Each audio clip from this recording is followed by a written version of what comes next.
A gente vai falar um pouco da reação ao veto do presidente Lula sobre aquele projeto que aumenta o número de deputados na Câmara Federal de 513 para 531.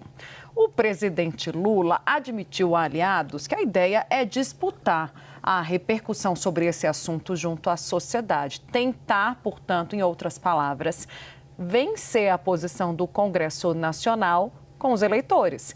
Auxiliares do presidente admitem que a rejeição a esse projeto tem por trás um cálculo político-eleitoral, com a intenção de ver crescer a popularidade do presidente Lula ou manter a ascendência de Lula e do governo para 2026.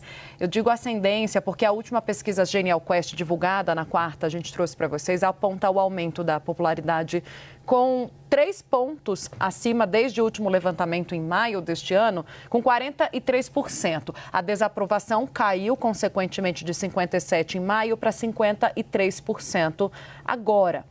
Já sobre esse projeto, então, Lula se sente respaldado também pelas pesquisas. A Genial Quest aponta que 85% dos brasileiros reprovam o aumento de cadeiras na Câmara dos Deputados.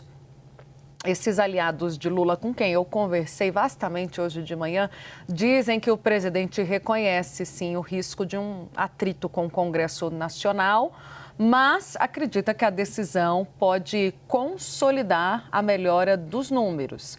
O governo acredita que vai ficar difícil para os parlamentares insistirem na imagem de governo gastador ou de continuar colando essa pecha no governo com a defesa de pautas que caminham no sentido contrário.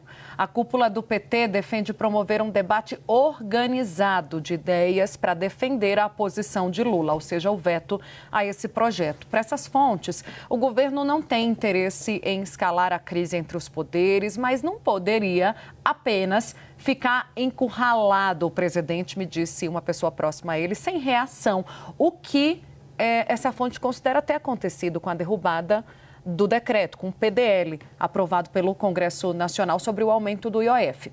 A ala política, e a gente mostrou isso para vocês aqui já durante algumas semanas, do Palácio do Planalto, defendia que Lula deixasse o projeto em banho-maria. O que, consequentemente, se ele não sancionasse, perdesse o prazo, obrigaria o presidente do Congresso, Davi Alcolumbre, a promulgar a lei.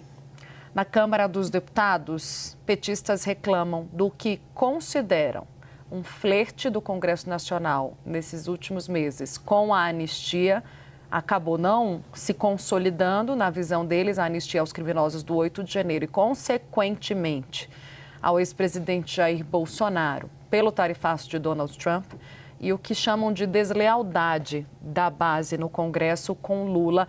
E, além disso, um entusiasmo visto recente com o governador de São Paulo, Tarcísio de Freitas, sendo citado nas rodas como candidato ao Palácio do Planalto. Tem aqui um antes e depois do tarifaço, né? Até mesmo esse entusiasmo com Tarcísio diminuiu muito depois dos movimentos junto ao governo dos Estados Unidos e a reação do bolsonarismo.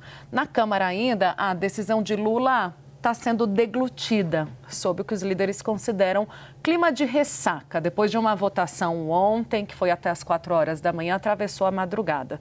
Apesar de ter número suficiente para derrubar o veto presidencial, deputados que apoiaram o projeto defendem que é preciso saber medir ainda o apoio no Senado Federal, até como forma de dividir o ônus por uma proposta negativa popularmente, né, junto aos eleitores, Uribe.